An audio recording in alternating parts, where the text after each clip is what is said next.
Hi, I'm Ray and this is TinyTableGames. Thanks for clicking on the video.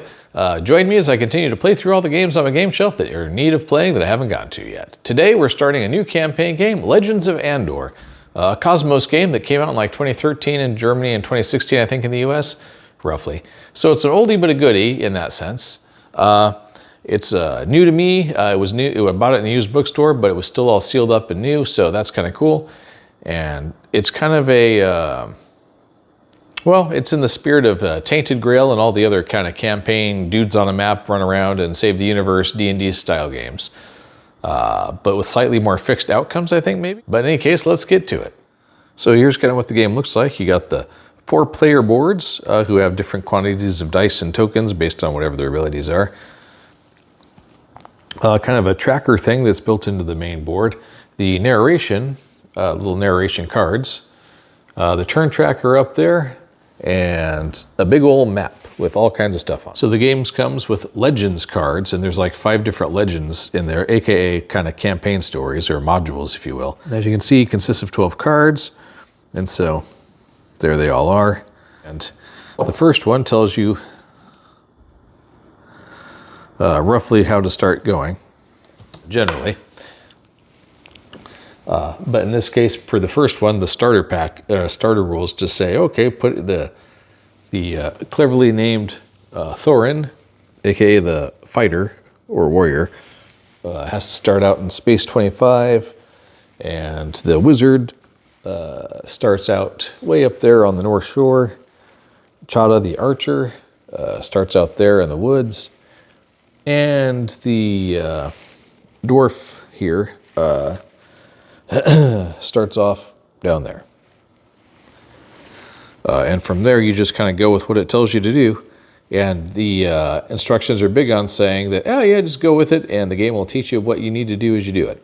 And then it said we had to put out these things for those, the giant squares kind of go in the this location's for 18, this location's right here. So I can't say I'm truly happy with how big those squares are.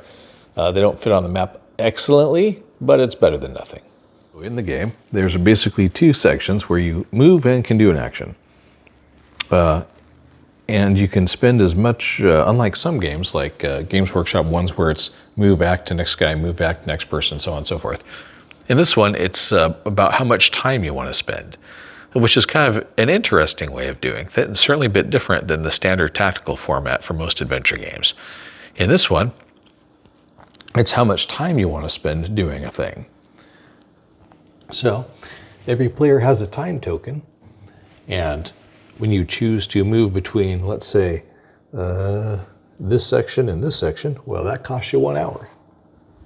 And if you want to do something once you're in that square, well, that costs you an hour. If you want to move 3 squares, well, that costs you multiple hours. Basically, the person can keep going that way through whole 7 hours of the day. The 8, 9, and 10 there are overtime. And the -2 there is how much willpower you lose if you get it work into overtime, which I mean makes sense. Who wants to do overtime?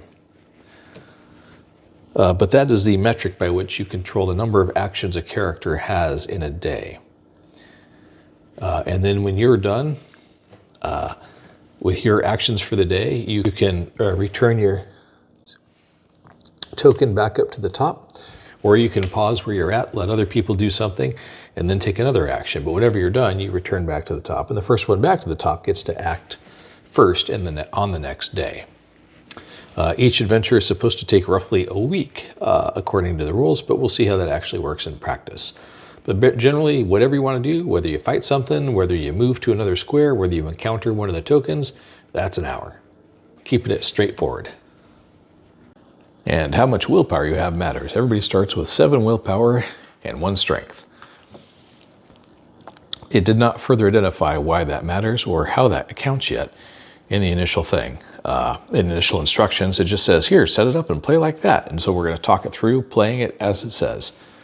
One might ask, hey, what are those little arrows on the map for? And the rule said, don't worry about that in section 1. We'll explain it later. So it's clearly trying very hard to make it simple and approachable for getting into the game. So that's cool. So the first thing it says in this, the first thing it says to do is to start with Legends of Andor Legend 1, The Arrival of the Heroes Introductory Game, Card A1, where it tells you here's all the cards in this one. Yep, we already know. And then once you're ready, you flip it over, and the rest of the adventure just sits right here, slightly off camera. Okay. The King's scouts could hardly believe their eyes. At last, Prince Thorold had returned and called together the bravest heroes from all regions of Andor. In the first part of the introductory game, the heroes must complete 4 tasks before the actual adventure can begin. So this is we teach you what you're doing in the first adventure. The tasks are as follows. 1 hero must uncover a fog token. Okay, that's one of the blue tokens out there that says fog on it. That's not hard. At least 1 hero must buy 1 strength point from the merchant. He will need 2 gold for that. So you start with 0 gold. So there are some gold locations, 2 of them. One has 1 gold, one has 2 gold on the map, as you can see here. So somebody's gonna have to go grab 2 gold and then run down here to the merchant, who apparently sells strength potions or strength in general or something. Let's see. You can buy 1 strength point for every 2 gold. Then it is the turn of the next hero in clockwise direction. Okay.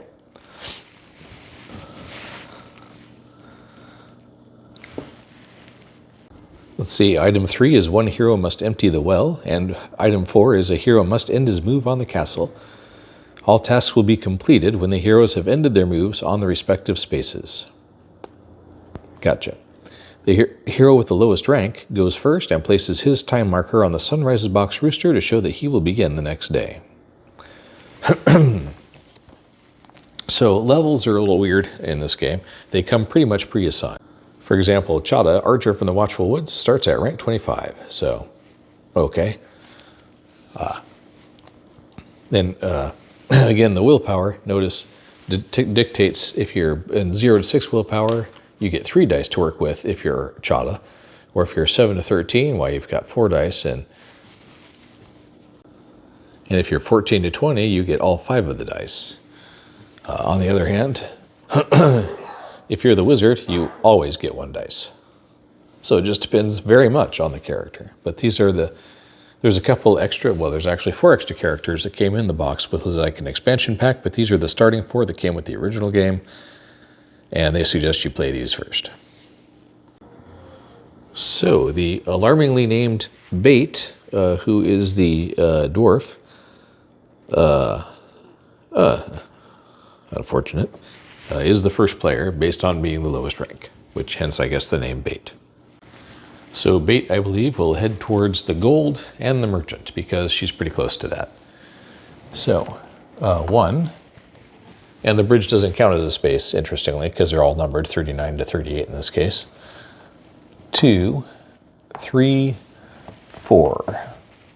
So that took 4 hours of travel. And it turns out you don't have to spend an hour to encounter whatever is there. It just happens the second you walk in there, technically for free. So that's 4 hours down the track for her. And now let us check out the gold. See, if a hero moves on this space, they immediately receive 2 gold from the trove. This token is now removed from the game. It is the turn of the next hero in a clockwise direction. Well, that is quite straightforward.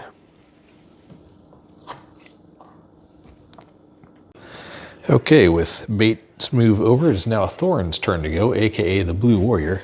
The warrior is it. And somebody needs to go clean out the well, so that seems like a good job for him. So if he goes 1, oh, he's going to run into the gold, but that's probably good. 2, takes the gold first. That'll end his turn, though. But he does get 1 gold out of the deal, so there's something to be said for that. Next up is Chada, also known as the Watcher in the Woods, or the Archer from the Watchful Woods. Watcher in the Woods, a little bit different. I notice we have to move, by the way, the blue token down because he only used 2 hours to go get that money. But now it goes back to someone else, so it is Chada's turn. And she apparently got to cross at bridges, so she'll go 1, 2, and 3 So that is 3 hours to go encounter the fog. And let's see, if a hero ends his movement on space with fog, he must uncover and activate it, flip the token over, and follow the instructions.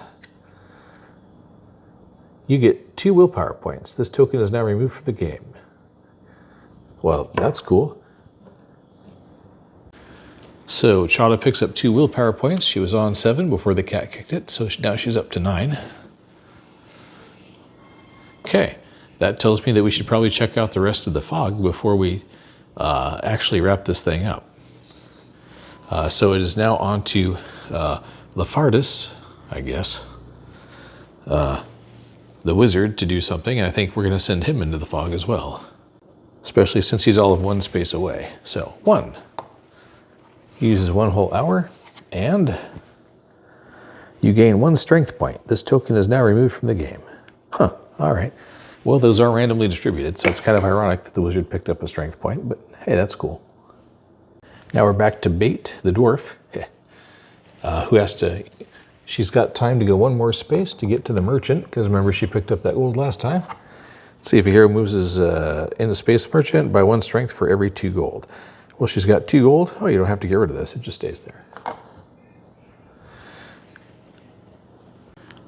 So unlike the wizard over here, Lafardis, whatever, who has a 2 strength, she has to pay 2 gold and picks up a 2nd strength point. And that concludes almost all the questing. We just have to empty the well, and a hero must end on the castle. So before we do that, I want to clean out that fog area too, because that was pretty productive last time.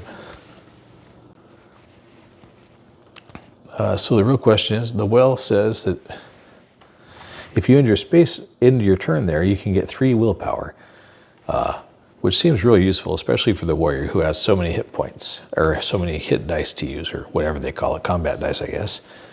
So we will burn 1 space for him, so he's only on hour 2, or hour 3 now. And the will is emptied out, and he gets 3 will points.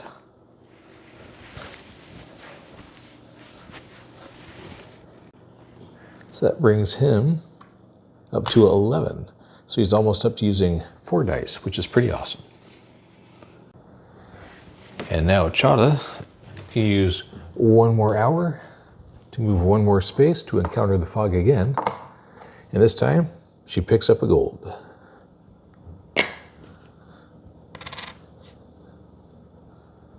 That just leaves Lip, as I'll call him, to burn 1 hour.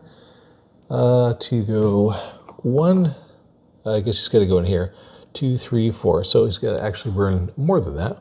1, 2, 3, 4. So that puts him down at 5 hours. And he ends his turn in the castle. So, all tasks will be completed. All tasks will be completed when the heroes have ended their moves on their respective spaces. Check. The hero with the lowest rank goes first and places his time marker on the sunrise's rooster to show that he will begin the next day. So everybody returns to the start times, with the lowest ranking player being Bait going first. So now we're on to Legend 1, Arrival of the Hero's Introductory Game, card A2, which says the castle space can be entered like a normal space. The river cannot be entered. It can only be crossed at bridges. Yeah, we figured that out. Bridges are not spaces. Each hero has 7 hours of time, so you should consult with each other. The first part of the introductory game ends when a hero ends his move on the castle, or when all heroes have used up 7 hours of their time track. Let's see, if all tasks have been completed, yep, you've completed the first part. Yay! Continue with step 4 on page 2 of the Quick Start Manual. And here we are at step 4 of the Quick Start Manual. Congratulations! You have successfully completed the first part of the introductory game. The heroes have arrived. Now you know all of the most important rules. All the items you won, gold, willpower, and points, are yours to keep and use in the second part. Place all heroes' time markers on the sunrise box. Yep. The hero who entered the castle places his time marker on the sunrise's box of rooster to show that he will be the first to take his turn in the next day. Oh, pardon me. Remove the remaining large tokens, wells, merchants, and any gold or fog from the game board and place them in the box. They will no longer be needed in the second part.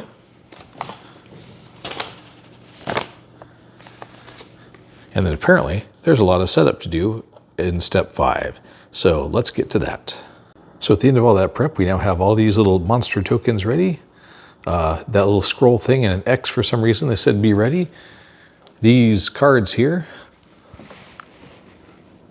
not otherwise identified, but it said make sure you got that start card first. Then we put the monster strength on 2. We got 2 dice here representing their 4 will points. There's some well tokens floating around, 4 of them on different spaces. They all provide additional well power. And then we had to set up a bunch of fog tokens, which are those gray blank ones, which are randomized that you flip over when you get there, and put some star tokens out on the track for something. Then we pulled out the battle board, and there's 2 Legend 1 cards fighting together and end of battle that go next to it. And that was pretty much all the stuff we had to dig out. And then it goes over some rules reiterating that you got to do the movement track, and you can actually go 8, 9, and 10 beyond the 7, but it costs you 2 will point every space to do so for every action you buy. And then there's basically a end of the day stuff, or sunrise box, so I guess start of the day stuff, where the top event card gets flipped. All the monsters move, other creatures move in the depicted order. That's what all the little arrows on the map are. Their wells get refreshed. So they start unrefreshed. That's interesting. And the narration, aka the pawn piece, gets moved up to the next space. Do not forget to move the narrator. It advances the story when it reaches a letter space that has a star on it, which we had to put out 6 of those. The corresponding legend card is read aloud. Some letters have no legend card. Yep, there we go. Since the narrator has now reached the letter B, read legend card B1 aloud. Interesting. So we've got Legend B1. So obviously there's some spoilers, but I can see, I guess that's why the introductory one, there's a lot of just setting up and learning how to do stuff. And after this, I guess you'd replay them. Although in the rule book, it says that after you play all the adventures that are, or the legends, excuse me, that are in the base game, you can go to their website or out on like Board Game Geek or whatever, and there's a bunch more, and you can get blank ones and create your own and that sort of thing. But anyway. Periods of peace had only ever lasted a few years in Andor.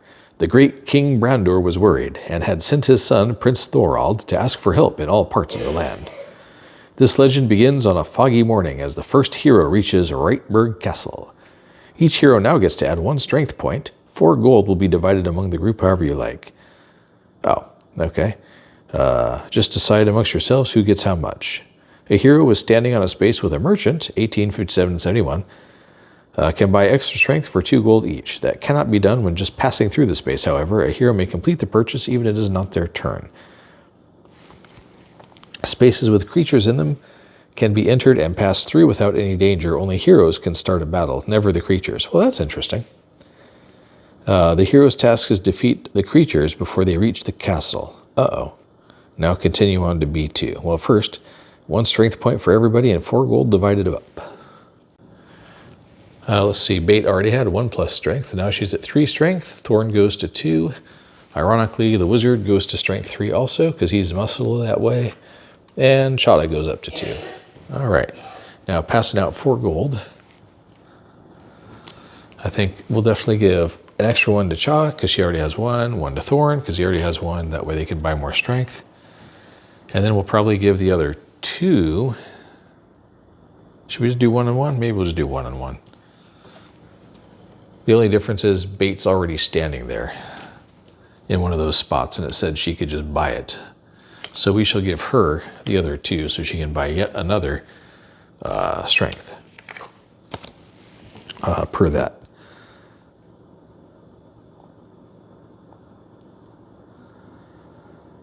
And complete the purchase even if it is not their turn. All right. So while she's standing there, we just hand her that gold. I guess she'll just cash that gold in and buy 1 more strength point, bringing her up to 4. And again, that's possible because she's standing in the merchant space, of which there's a couple others around the board. Now on to Legend 1, card B2. To keep too many creatures from getting into the castle, the heroes will have to attack them. Starting now, each hero will select 1 of 2 options during his turn. Move or fight. To attack a creature, the hero must be standing on the same space as the creature. Makes sense. When it comes to a fight, read the instructions on the battle board out loud. All right. Each hero should now take another look at his special abilities. The hero in the castle is the one who will begin the new day. So you have to move or you have to fight. And from the previous card,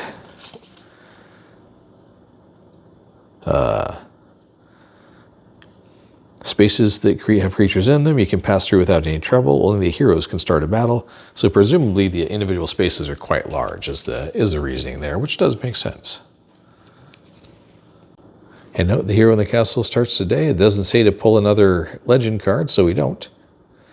So we just start. Now we know there's a whole bunch of things that are going to happen and that we're apparently going to have to fight off baddies. And so we can either move or fight on our turn, and that our wizard is starting. Okay, the wizard can head out of here, and I think he'll just move one space to encounter some fog and hopefully get something cool. And he picks up a gold. Good for you. That was easy. That fog is pretty handy. Next up is back to bait. And she is not terribly close to anything at the moment because none of the monsters have shown up. So maybe she should head over here to this fog point and see what she can loot. So that'd be 1, 2 to her. So that's, she's on square 2 now, and she picks up 3 willpower. Nice. That's pretty handy. That brings her up to 10. Thorn the warrior is next. And I think he's going to cut through the castle. 1, 2, 3 to check this fog out. So that moves him down to 3 hours on the time track. And 1 more gold. Now strategically, he has 4 hours left in his day. So if he goes 1, 2, 3, 4, he can make it down here and actually use his gold to buy 1 more strength point before all the monsters show up, which is probably what he's going to do. But it's not his turn right now. We are off to green, who is going to burn Ranger, so going to cross the river. 1, but have to discover the fog first, which will stop return with 1 space. And she gets nothing, I guess it is. Okay, that's actually the symbol for the event card. So here's the top one. Start card, only required in the introductory game. Sudden screams echo through the countryside. They're coming! The Gores are moving into the gray of dawn, and Rightburg Castle is in danger. Place Gores, these little dudes, on spaces 16, 22, 23, and 24, regardless of a hero standing on any of those spaces. All right. So 16, right where the dwarf is. And then we have 22, right here in the woods, 23, also in the woods, and 24, which, surprise, woods. Alrighty, and that's all it says to do. Well, now we know how the monsters are getting on the board through the fog of war. Okay, well, now it's up to Bait's turn, who happens to be standing in the same square as a monster. She could move on, move through, or just ignore it altogether. But I don't think we will, because the monsters are going to move at some point, and that's not going to be great for us. Plus, there's way more monsters over here, so if she picks off that one and starts sprinting that direction, that might be for the best. And she's got like 6 hours to work, so that's not too terrible. We need to get everybody fanned out again. They're too close to the river. Benny, you're on the wrong side of the river. Anyway. So, to the battle board. Important, a hero always chooses one of 2 options, move or fight. Well, she's choosing fight. If you move into this, no, you can't move and fight, so if you move into that square, you gotta wait till the next time. No, the battle board's only needed in the introductory game. Mark the Gore's values on the game board creature's display. 2 strength points for willpower. Yep. Uses 2 red dice. Yep, we got that right there. Start. The hero attacks. The hero's time marker is advanced 1 space on the time track. Okay. The hero always rolls all the dice available to them in a single throw. She has 2 dice available at the moment due to her willpower. Then add the current strength points to the highest roll. That's the hero's battle value. All right. So, it's Bait's turn. She is fighting this Gore, as they call them. And so she has to advance her time marker 1. There we go. Now she gets to roll 2 dice because her willpower is on the 2nd row. So, A 3 is her highest roll. Then she gets to add her strength points to it. She has 4 strength points, so her total is 7. Conveniently for the monster, he also has 2 dice, and he is at 2 strength. And he rolled way better. His total is 8. Well, Bait's living up to her name, apparently. So, the difference between the hero's battle value and the gore's is calculated, and the loser loses that number of willpower points.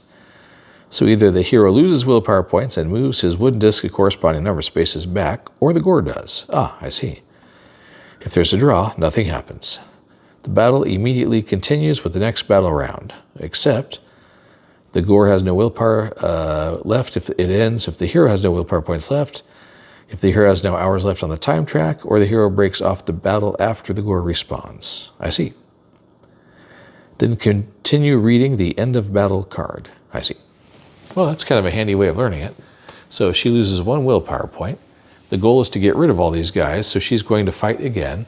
So that will move her 1 more hour down the track.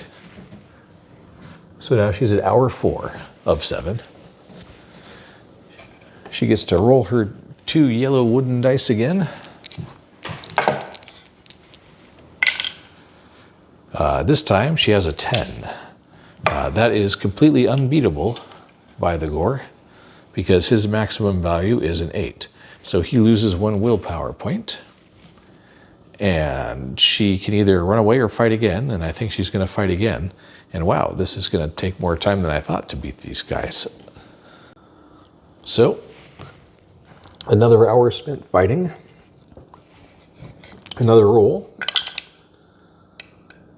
She is at 4 plus 5, which is 9. The gore can't beat that score either, so he automatically goes down to 2 willpower. Another hour gone. Another roll. Keep rolling good. Yep, that'll do it. The gore goes down to 1. She has in her last hour of the day, and hopefully... Uh-oh. Okay, Bait only rolled a 7 total this time, 3 plus her 4 strength. So the gore, who's down to his last willpower points of, strength, or willpower points right here, has a chance of beating her. And does. So she actually loses 1 willpower instead. So she is down to 8. And the gore survives, and she is now out of time, which means we have to go to the end of battle card. So here we are, the end of battle card. Battle won? Nope. Battle lost? Actually neither. If battle wins without a winner, the creature recovers. A creature that is not defeated will have its normal strength and willpower points when it is attacked again. So it is reset back to 4, and its strength starts on 2. That's why they have little pictures there, so you know where they start. Okay, all that said, Bait's finished and she's out. So she goes up to the rooster to be first one next round, but there's nothing else she can do this game, or this day, I should say. And so now we're on to Thorn, the warrior, who I still like the plan of picking up the extra strength, especially now that we know how the combat works. So he's actually going to still use his hours to go 1, 2, 3, 4, which puts him at the end of the day and cycles him out. So he can come down here and spend 2 of his gold to get an experience, a strength boost, which I think will be more important than ever now. So now we're over to the wizard, or excuse me, to Chada, our elven archer. Well, human archer, I guess, really. Let's see, her special ability, because everybody has one, she can roll her dice 1 at a time and decide when to stop. Okay. Not sure why that's a big advantage, but whatever. And right now she's rolling 4 dice, so she's relatively a combat monster. So she needs to get down there and start fighting, I'd say, is her objective at the moment. As opposed to the wizard, who has exactly 1 die. But his special ability is when he rolls his combat die, he can, if he chooses to, flip it to the opposite side. So a 1 can be a 6. I'm not sure that that's super valuable, but it does reduce the odds on him having a terrible roll, since he only has the 1 die. That said, as much as Chada the archer would love to go pick up some more fog tokens, she's going to move 1 space to here and then use her first hour of the next round for attacking. Okay, and Chada's on her second row, so she gets 4 dice. She has 2 strength, so she gets to add 2 to it. Higher the better. There we go, an 8. So now the beastie gets to respawn. And ties. So nobody loses any willpower. She just loses an hour of her time. Now, I think technically the way that reads, it should have gone all the way around before she got back to fighting that guy, but I don't see that it makes a difference in this case. And we already started the fight, so we're going to keep it going. So she'll burn an extra hour of her time in order to swing away at this guy again. And this time she gets an 8 once more. And remember, it's not 1 point per hit, it's the difference between the two. And he gets an 8 too. Good grief.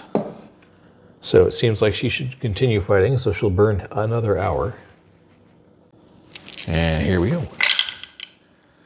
7 this time, not quite as strong, but overall. Versus the terrible 2, who can't stop rolling 6s. So she loses 1 willpower. Man, I can't believe how well those 2 little red dice are rolling. Rigged, rigged. Okay, hasn't actually done anything yet. So we will move on to, we'll burn another hour of her day to 6, because, I mean, that's her job. She's a hero of the realm. And gets a 7 again. Normally you'd be pretty excited by that, but the way these things are rolling. So 7 to 6, so he takes 1 whole point of damage. So it's our last hour of the day. 1 last chance to vanquish this guy.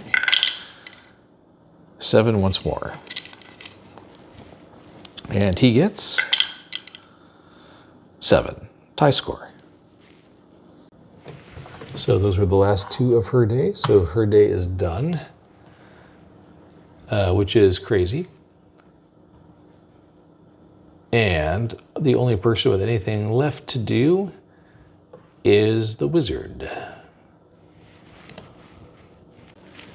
So what shall the wizard do? I think the wizard is going to move. So from the top of the screen, 1, 2, 3, 4, which puts him in hour 5 of his day. Is that really that helpful? He'll barely be able to hit anything by the time he gets there. I don't know.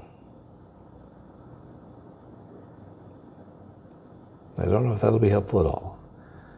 Should you just go check out that other fog point and not worry about it? Probably not. At least now he's in position to do anything. Or do something.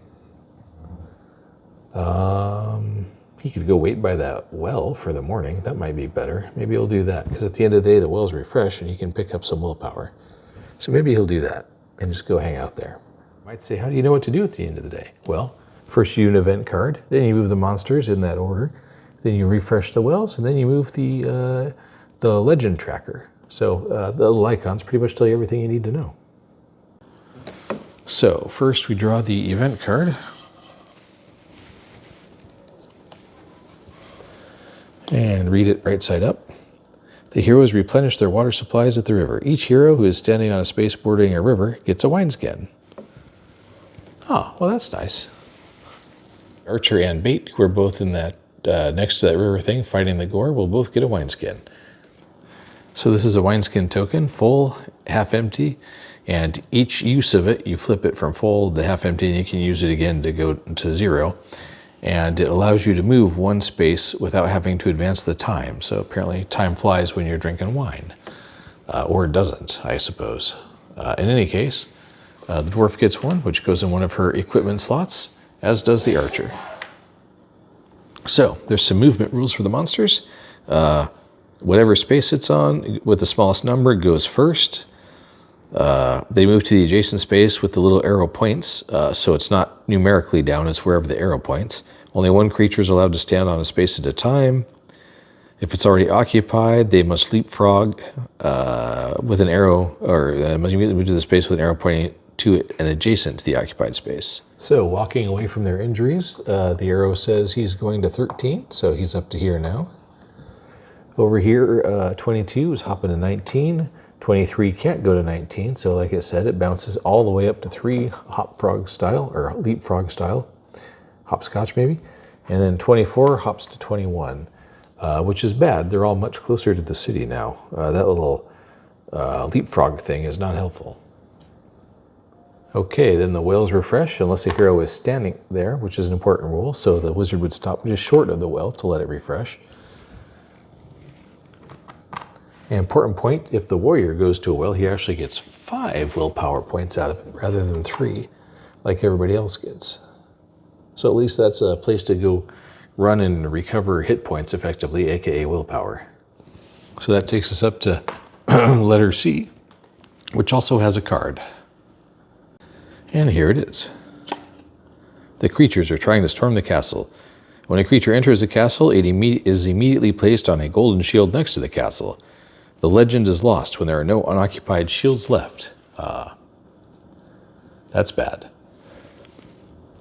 For a creature that enters the castle, the number of golden shields depends on the number of heroes. If there are 4 heroes, the player may only allow 1 creature into the castle before losing.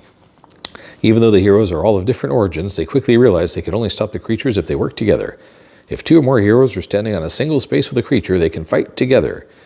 And the archer can also join from an adjacent space. That makes them considerably more powerful. Read fighting together aloud. Well, you could have mentioned that sooner. Fighting together. The hero whose turn it is can invite the heroes in the same space with him and a creature to fight together. The time marker of all heroes advances. All heroes are taking part and add their strength points together. Then all the heroes take part in the battle, roll the dice in turn, each adding the highest result to the collective strength points. This is their collective battle value. Wow. And with that, dawn comes, and Bait is the first to decide what to do. Well, the archer happens to be standing next door. And only going to take her 1 to get there, but then she has to wait 1 turn. But that's not so bad. So she can move or attack. So she will move 1, and then she's going to have to stop. So 1. It wasn't terribly exciting, but there we are. Now Thorn's up next, to note that he's almost to the point where he can roll 4 dice instead of 3. So it may be worth some time for him to run down there and pick up that well. But let's see. If he does it, that'll be 1, 2, 3, and then his turn will be over, and then 4, 5 to get to there. So he'll have 2 turns to take out that guy, which he can probably do if somebody moves in to help. So we shall risk it. He's going to sprint down here and pick up 3 willpower, or actually in his case 5 willpower points, because that's a special ability, and drink the well dry for the moment. So that gives him 5. 1, 2, 3, 4, 5. So he is at full capacity, which will probably be real handy real soon. The archer is up next, and she is still using 4 dice for combat. And being 1 space away from where the monster is, she can call on the assistance of Bait, who's just kind of hanging out, and immediately start attacking. So that will cause both of them to advance 1 hour, but now they get to combine their powers. So what does that mean in this case? Well, we've got a grand total of 6 strength combined together, plus at least 2 more points per die, which means there's absolutely no way they can lose. The only question is, how fast is the Gore, who can roll a maximum of 8, going to lose? Hopefully very quickly, but we will see. First, the person leading the attack gets to go. So she adds 5 to the total. And now the dwarf, who's rolling 2 dice, gets to go. Adds 4 to the total. So that is 9 plus 4, which is 13, plus 2 more makes it 15, versus the now badly outnumbered monster with a total of 5. So that is what, 10 points of damage? So wham, he's done all at once. Okay, so we got a winner. The gore has 0 willpower, the battle wins. Get 2 gold or 2 willpower points, divided up however you like, which is nice. Defeated creatures are always placed on space 80 and advance the narrator immediately. Well, in this case, I think giving everybody a willpower is probably the way to go. Get them both back up to 9. That's kind of a nice balance. Let's see. The gore gets removed down to space 80, which has a big old reminder to advance the narrator. So he is now at location D. And since there's a star there, as it tells us to the start, it's time to read another card. So, the arrival of the hero's introductory game, Legends of Andor, card D. The king's attendants bring grim tidings. More creatures have appeared, of course.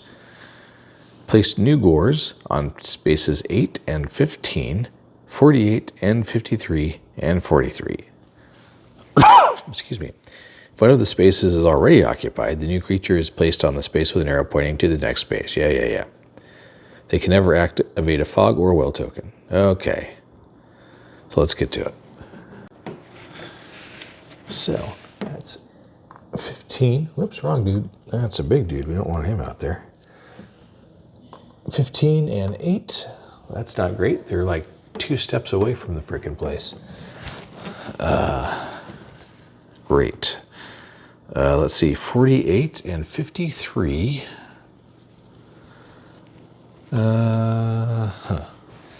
So as you can see, it had 1 here, 2 up there, and 2 up there off the coast.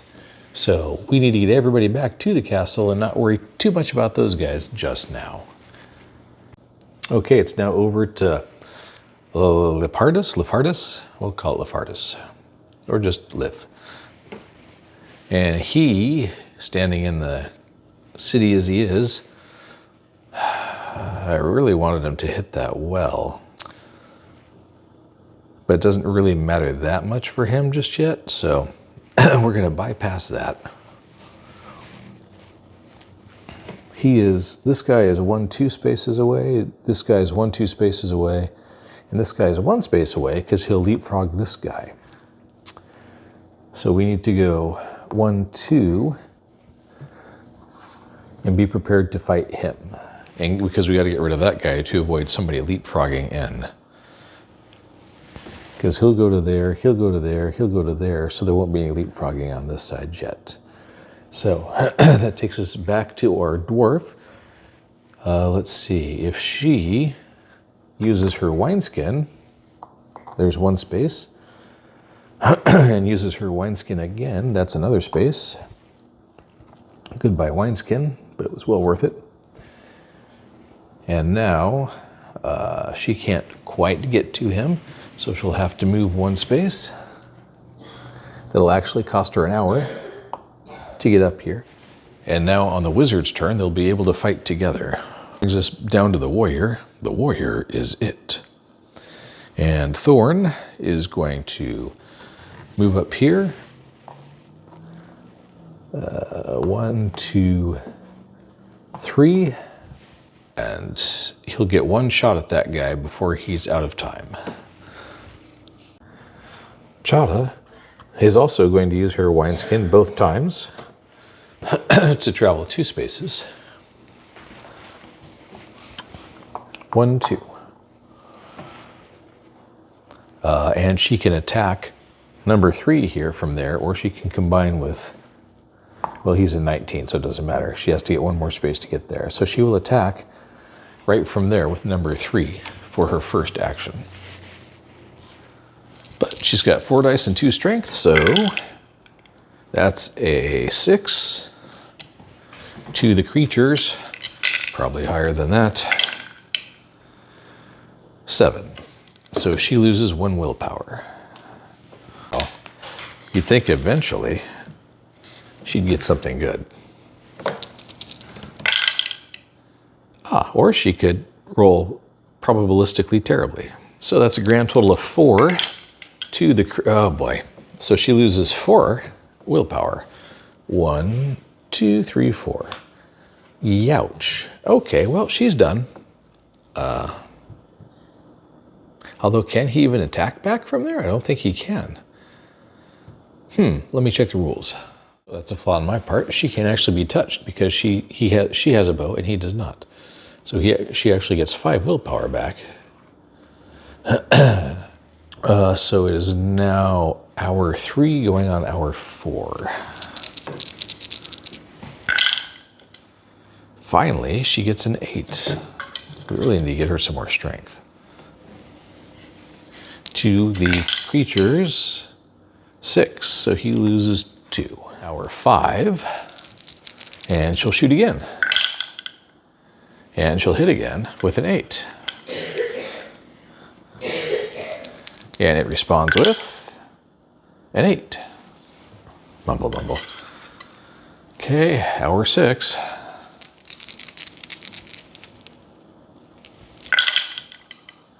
An 8 once more. And it ties. Fine, fine, fine, fine. Hour 7.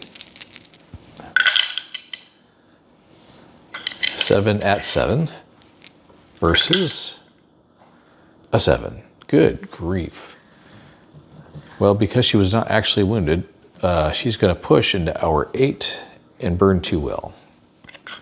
And attack one more time.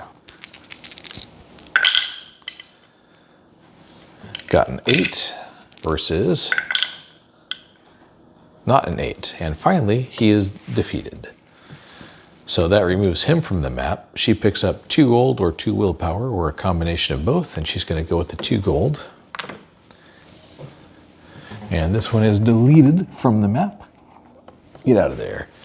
And goes over to the quarry, if you will, which advances the narrator to E, which does nothing because there's no star there, so no card triggers or anything. So that's fairly safe. And that concludes her turn, and we'll put her dial all the way back up to the rooster. So things are slightly less hairy than they were a second ago. It is now Thorn's turn to go here, and he is going to attack that guy he's currently sitting next to, as it were. So attack number 1 is a 7. Traditionally, that's just not enough against this guy for some reason. These 2 dice must be loaded or something. Yep, and it is not. So he hits back with losing 1 willpower. And now that his turn is over, unless he wants to go into overtime, which I do not, because that costs him 2. And so he will lose a die if he does that. So we are just going to say thank you very much for kicking my tail. And Thorn's going to call it a day. And now the wizard and dwarf shall gang up on that monster and probably take him out pretty easily. As you can see, they're on the number 2 and 3 of the hours, so they're not in bad shape as far as being able to get a few swings in and possibly clean out number 15 up there too. And it's kind of the power combo here because she has strength 4, he has strength 3. That's a +7. So he rolls first because he's starting us off. So that's a 2. And now she rolls 2 dice. And gets another 2. Well, that's hardly stellar, however. That's 4 + 7, so that is 11. Versus the freshly healed up monsters, 4. So 11 minus 4 is 7, so they take him out immediately and get to split the loot. Now, how are they splitting the loot? Do they want willpower? She probably does, so she'll take a willpower. I don't know that it matters that much to him, but he will too, just because it's also hit points. And that said, he gets the baddie gets removed. So he's out. Gets moved down here. They both advance 1 hour for doing the fight. And because he get put down here, we're now up to the next narrative block, F. So, Legends of Andor 1, card F. In case you're wondering, there's just like a stack of them. We got H1, H2, N, and then A1's where we started. I just didn't flip it over, so. So we're almost through this quest for good or for ill. But card F. One of the heroes encounters fishermen in flight. A squall attacked them by the river. It has been many years since anyone saw such a thing in Andor. What does it all mean? Place a scrawl on space 32. Fighting a scrawl works just like fighting a gore, but scrolls are quite a bit stronger. They have 6 strength points and 6 willpower, and yield reward of 4 gold or 4 willpower. Scrolls move at sunrise after the gores have moved. Like the gores, they move along the arrows. So that is one of these guys. And he's going on space 32. And there you can see space 32. So he's got 1, 2, 3, 4, 5 or 6 hops away from being in there. So they've got a chance. Okay, but now we're back to the top of the order, as it were, and it is Bait's turn. So she goes 1, 2 out to where he is. And then on the wizard's next turn, he goes 1, 2, and then she activates a fight. We should be good. So timing-wise, she just went 1, 2, and then he'll be going 1, 2, and then she'll activate the fight, and they'll both have 1 round. They can probably stomp them based on how that went and clear the threat from up there. And that'll be nice. And as you can see, there is nobody else to go, so it's just back and forth with the wizard and the dwarf at this point. So he's going to spend his 2 points to catch up to her. So 1, 2. And now it's back to her, and she's going to spend a point to do a joint attack on that guy. So this time she is the lead. They are still at a ridiculous +7. Her dice first this time. 4 is significantly better than she rolled the last time. And he will be contributing 2, just like last time. So that's 6 + 7, so that's 13 versus the monsters 8. So he takes 5 points, which is still enough to slay him immediately. And now they can split up the 2 gold or the 2, excuse me, the 2 willpower as they wish. And once again, I think it's probably better to take the willpower. In this case, I think I'm going to give them both to the dwarf in the effort to get her to 3 dice. As before, he's defeated, goes to this, and the advancement goes to G, which nothing happens. We got 2 more cards to go. The wizard has 2 hours, well, 1 action left, and she has 0. So we'll go ahead and return the dwarf, so she doesn't have to spend any overtime. And now, what's the wizard doing with his last motion? Well, we all know they're going to move to here and then move to there. So the best thing he can do is move up to 7 and try to keep up and help out once he gets up there. So that's what he's going to do.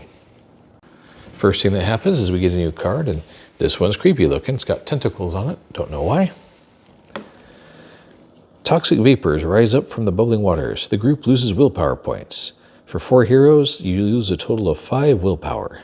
Wow. Okay, neat. Okay, a total of 5. Who's got the most to lose right now that doesn't hurt? Nobody. I mean, technically the dwarf. 1, 2, 3, 4, there they all go. And I guess him, because it doesn't matter. 5. Thank you for your service, dwarf. You are named Bait, after all. Okay, whooped her as the monsters move. So start with the lowest number and work your way up. The lowest number is now 19. He jumps to 3. 21 goes into 4. And over here, I think his one's, oh no, that's 48. Here's 32, that goes before, well, except he waits because he's that guy. 42, 33. So he goes first, and he goes here. Then it's this guy who hops across the bridge. Oh, haha, very funny. This guy. And now this guy who has to leapfrog that guy, which stinks, but there we are. Now we refresh the wells. Just the one got used, so that's not too challenging. those advances to H. And there are 2 H cards, H1 and H2. But we'll see if we even get to H2. A message from King Brander reaches the heroes. My friends, I thank you for your help. Our situation is dire. No kidding. The rope bridge across the river has been destroyed. The rope bridge is now covered with a red X, and it's no longer passable. Spaces 16 and 48 are not adjoining. A gore on space 48 simply remains out there in Sunrise. I have penned a warning for our allies, the keeper of the Tree of Songs. She must somehow manage to deliver this. Now place a parchment on space 5. A hero who can enter this space, or is already standing there, can pick it up and set it on one of the small storage spaces on his hero board, and cannot do that while he's just passing through.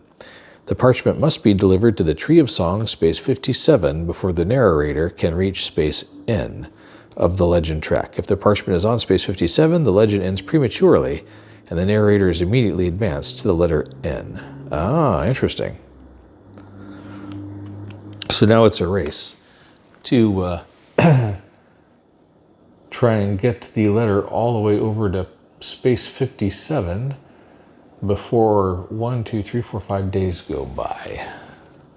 So here's the parchment. We're supposed to set it on location 5 by the well. Okay. The red X goes here, so that bridge is destroyed. Too bad that happened after that guy ran across. So they'll have to use this bridge and then go up this side because they're trying to get to this big old tree here at 57. Which, when you zoom in, is admittedly, based on the scale of that with the little people at the bottom, a pretty giant tree. And also a place where you can buy stuff, apparently, buy strength points. So somebody has to go to space 5, grab the parchment, and then run all the way down from there, cross this bridge right there, and then run up the road, cross that other bridge, and to the big tree. Okay. And do that, and let's see, 7. So they've got 35 spaces they can move before the game runs out of time for them to get there. The warrior's not too far away, so he'll probably be the one to do it. Plus he has lots of extra endurance to make the sprint. Meanwhile, the others have to fight off all of that. Anyway, so that's the plan, and they all run at the same speed, so that part doesn't matter. So on to H2, which I'm sure will complicate things. Important. If the parchment or the hero that carries it is on the same space as a creature, the legend is lost.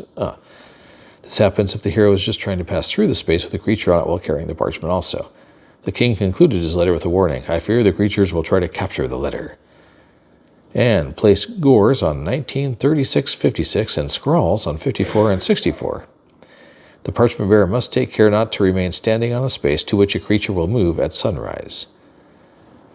A hero may deposit the parchment or gold or other articles as well on a space on which he is standing, but not through which he is merely passing. From there it can be picked up again by the same hero or another one. In this way, 2 heroes standing on the same space can trade or give away many articles and gold as they like. So strategically, let's take a look with all the new gores placed in the new big baddies. Someone's got to go to here. Let's see, she can do it in 1, 2, 3 steps. Then 4, 5, 6, 7, that'd be day 1. Then 1, 2, 3 across the bridge, 4, 5, 6, 7. So she needs 3 days to get there, but she can't move into the same square or be in the same zone as a monster. So she's going to need somebody to clear a path, and it can't be or wait for them to move. So there is let's see, she moves down here, grabs that, gets down to here. The monsters move, that'll put him there. Then she can pick up that, run over here, maybe get some strength, and then wait one more turn and they'll move. And since we can allow one to get into the city without causing an issue, it may be worthwhile to ignore the big guy and let him just take his spot in the city and clean out the small guys instead. Okay, the archer's going first. And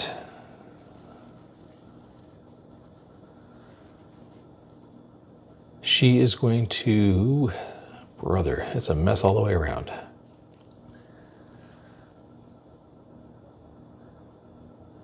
She needs to attack that guy and that guy.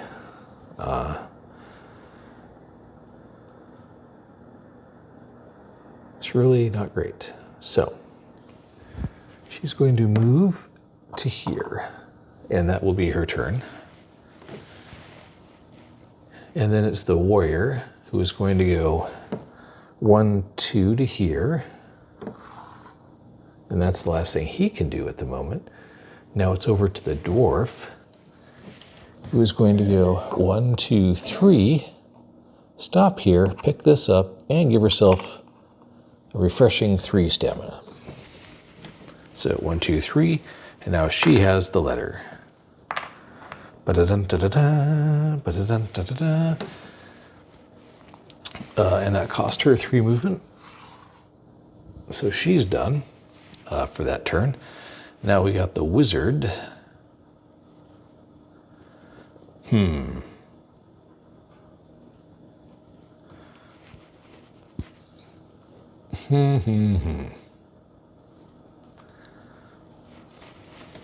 If he goes 1, 2, they can all fight together. Is that really the best play, though? They don't really need all 3 of them, but he has better strength. So that's what he's going to do. He's just going to use 2 spaces to get to there. And that brings us back around. So it's back over to the warrior, who is going to enlist the help of the wizard for the fight. So the duo there will be getting that guy before he can step into the castle and be a serious problem and close to ending the game. Combined, they have 5 strength, which is pretty good, thanks to that wizard. And the warrior's throwing 4 dice. Okay, well, that's 11.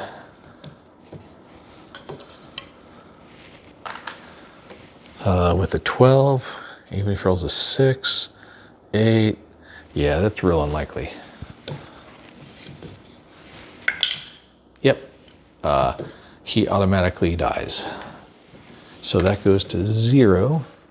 These guys have a chance to pick up some cash, which they're going to do. So it's going to be 1 gold each, so they can use it for strength, because that's definitely a thing. The downside is it moves the time marker forward. So upside, this guy's not about to step into the castle and almost in the game. Downside, he goes over here, which accelerates the narrator closer to the end of the board, which takes 1 turn away from the dwarf for getting anything done. Also, the wizard and the warrior are now here.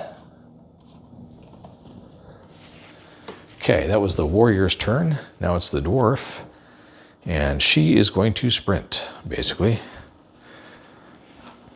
She has 4 turns, at least she can do it with. So she's going to go 1, 2, 3, 4, because nobody's going there. So 1, 2, 3, 4. She's going to burn some endurance, or some willpower, I should say, and move again. That takes her into 8. So she's got to burn 2 willpower. And there she's going to have to stop because she's got to wait for the monsters to go by. Notice none of them are going to move into this space, so she's safe in that regard. So she went, all the way down to here, burned 2 willpower, and she'll start the day because she's the first in. Next up is the wizard. And he, brother, they need to clear a lot of space out.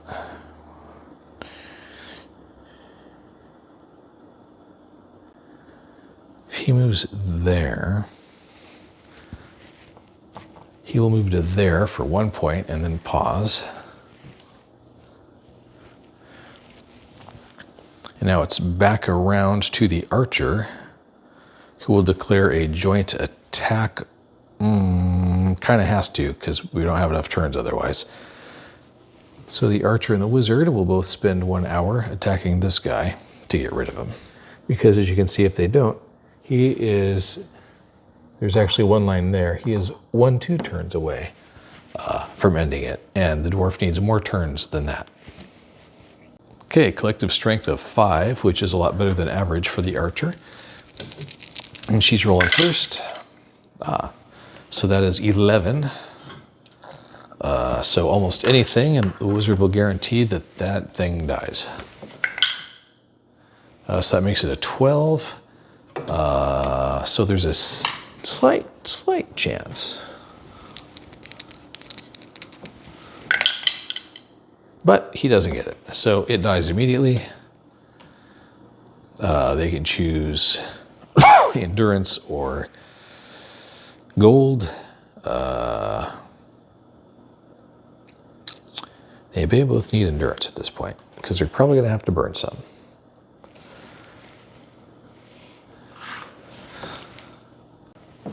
This guy is removed as a threat, which is nice. But he lands over here, which forces us to advance the narrator once more.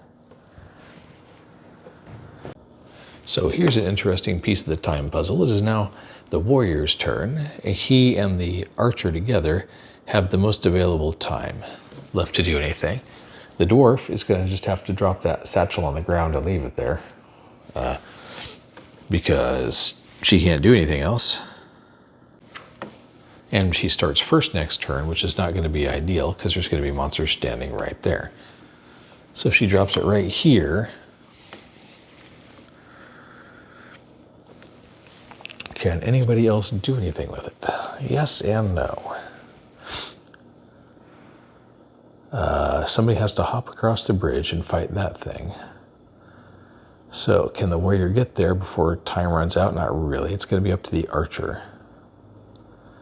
So what should the warrior do? Probably wait for the monster to walk to him. So if he goes, it's going to move to here and then here. So if he just goes 1 and waits, then he and the wizard can squish it if they need to, which they will. They're going to ignore him altogether.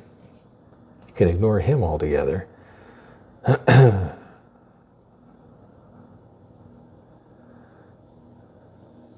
Yeah, that might work. All right. So that's the warrior. Now we're on to the dwarf, except she can't go. So the wizard. And he can't make any progress either, so he's going to pass, which unfortunately costs time. And now we're back to the archer, who is going to go 1, 2, which costs her 2, and then she's going to pause, whoops, because she's going to cash in some gold to at least improve her strength a bit. So she's got 4 gold, so she can cash in twice for 2 strength total and bring herself up to a strength 4 and cost her all her gold, but well worth it considering she's going to be shooting at dudes here in a second. The warrior, who definitely can't fight anything else without messing up the clock, does have enough movement to go 1, 2 down and then take 1 step back, so maybe he'll do that. So he'll step down to here himself and cash in 2 gold for 1 strength, which will bring him up to strength 4 also. But yeah, that's it for the moment. So he catches up with the wizard. The wizard just sits there, I guess. He doesn't have enough time to move anywhere, so he's just going to wait for that guy to get there. So the wizard's back up to here. So we're back to the archer, who is going to go 1 and stop so she can pick this up. Back to the warrior, who is going to go 1 and then He doesn't dare do that, so he'll pause there.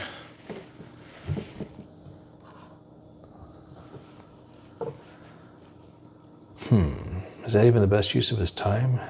Probably. So that'll reset him.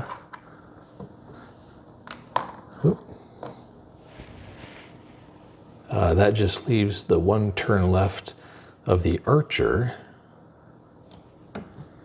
And if she goes here, they lose. There's no place else to cross. So she is just going to wait, and that will end her turn. End of round. Let's find out what happens. It's not a creepy card this time. The hero with the lowest rank rolls one of his hero dice. The group loses the rolled number of willpower points. A sulfurous mist surrounds the heroes. Ah, that's great. I guess it's the wizard at this point who has the... So, roll low, dude. Roll low. 1. That's very tolerable. Okay, 1. The dwarf will soak the 1. Thank you. He is 19, so he actually goes first to 6. Then he goes here to 3. Let's see. 16. This one goes here. This one goes here. He hops across. Over here, we've got 54, 47. So 47 goes first. Then 54, who hops to here. Then 56 goes boing, boing, boing because of the hopscotch effect. Then 64, which comes to here. And in some ways, that's actually helpful. Then we advance the tracker and refresh the wells.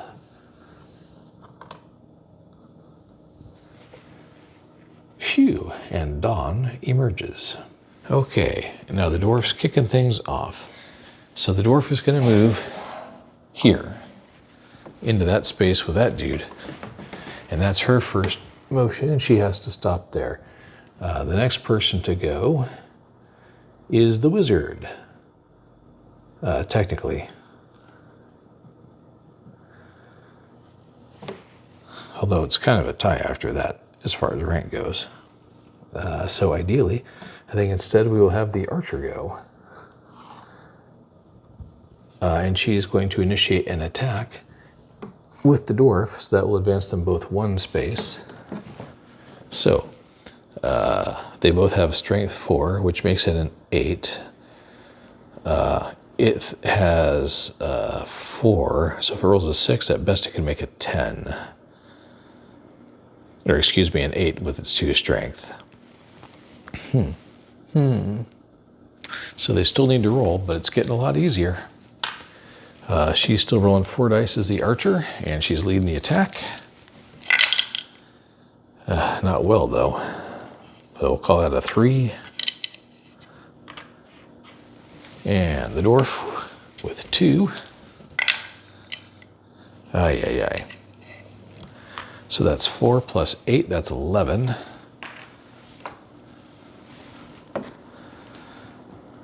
So the creature gets a 6, which is 5, which is just enough 5 damage, just enough to finish him off and get him out of the way. So they both get a plus 2, which in this case is going to go to willpower for both of them. So this guy gets eliminated, which is extremely important to get him out of the way, because we got to clear that bridge. But it does automatically advance the timer. So that's not great. Okay, they need to eliminate at least 1 more baddie, which means they're going to advance the timer again, which means they must get the parchment to the tree this turn, which means nobody gets to fight anything else. So instead, it's going to be an all-out sprint for everybody to the tree because nothing else matters. So the wizard will move. And he will go 1, 2, 3, 4, 5, 6.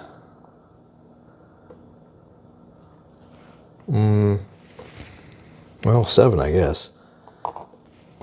and buy himself a strength. So he turns in 2 gold. He goes up to 4 strength to join the club with everybody else at this point.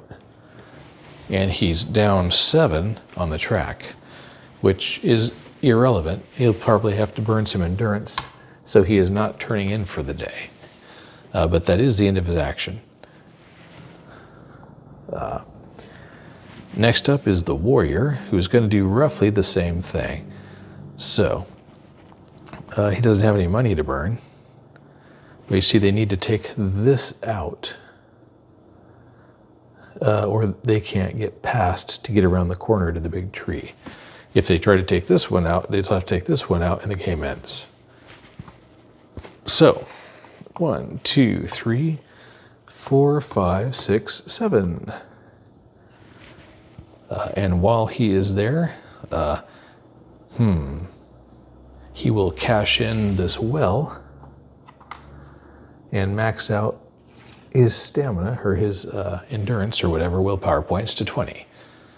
And that will take him down to here as well, which is just fine, because they're not done yet. Okay, that brings us back to the dwarf, who is also going to make a mad dash. 1, 2, 3.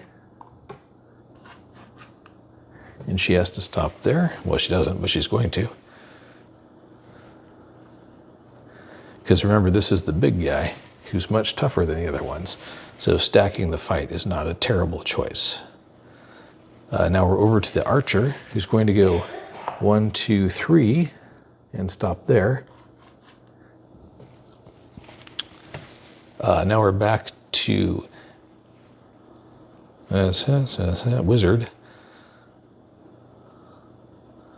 who should probably just retire at that point. He needed that extra strength, but I don't want him running too far around the corner. Although everybody will be refreshed, because this is the end of the episode, so to speak. So what the heck? He can get in his licks too. 1, 2. He'll burn 4 willpower to make sure he's in that fight. 1, 2, 3, 4. Next up is the warrior, who will burn 2 willpower to start that fight. The wizard will join him, and the dwarf will join him. And that automatically recycles the wizard. He's done, he can't do anything else. And thus, trying to break through the gap by the mountain there, we've got the dwarf, the wizard, the warrior, and we could have the archer join, but I don't think we need to. I think those 3 probably have it handled. So the thing you're fighting has 6 willpower and 6 strength. However, they are combining their forces and are currently at 12 strength at a base. So if this guy rolls perfectly, it'd be 6 plus 6, so he'd be at 12. So combined, they need to roll 6 points to automatically defeat this guy. And it is the warrior who's kicking it off, and he's rolling 4 dice. If he rolls a 6, the fight is already over. And it's over. Doesn't matter what else anybody else rolls, this dude's going squish. So they get 4 gold or 4 experience or whatever, willpower, their choice. But because we have to put him in the kennel, that also forces us to advance the narrator to there. And now it is the rogue / archer's turn, which is good because not too many people are left who can actually go. So she's going to go 1, because it's clear now, 2, 3, because she can run around the edge there. So that's 1, 2, 3. She could pause and encounter that fog. Which I think she will. She's still got enough time to do so. So appreciating that was probably ironically bad, because that triggers an event card, which is The farmer falls ill. One farmer token on the game board that has not yet been taken to the castle must be removed from the game. The group can prevent that by paying gold and or willpower points. We don't have any farmers yet, so it doesn't matter. Yay. Later, I'm sure that will be terrible. But for now, farmer who? Let's see, the warrior will rest. He's done, so that takes him back off of there. The dwarf will also rest. 1, 2, if she does that. Well, actually, she can go 1, 2 down to here and use her special ability of buying strength for 1 gold each. So she can turn these 2 gold into 2 strength and make herself strength 6 and then retire for the day, having burned 2 extra willpower to do it.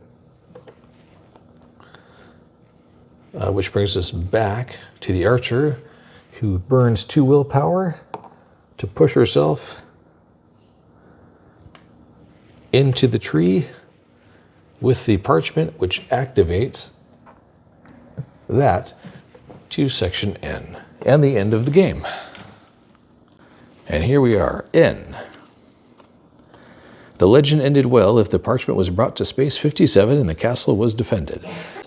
Thanks to the heroes of Andor, the keepers of the Tree of Songs were warned in time and many lives were saved.